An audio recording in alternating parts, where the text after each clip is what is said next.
Health news మీకోసం.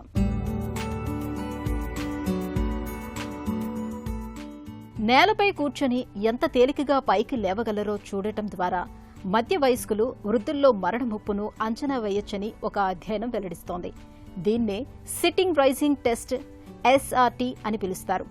కండర బలం, వాటి మృదుత్వం, సమతౌల్యత, శరీర కూర్పు తదితర సమాచారం ద్వారా ఈ పరీక్ష నిర్వహిస్తారని నిపుణులు తెలిపారు.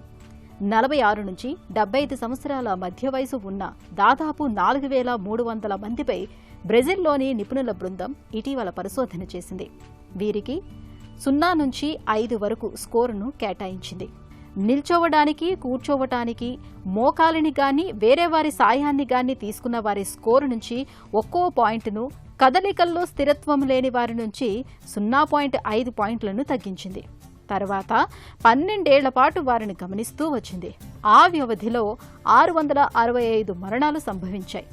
తక్కువ SRT స్కోరుతో అధిక మరణ ప్రమాదం ఉంటుందని దీని ద్వారా తెలిసింది.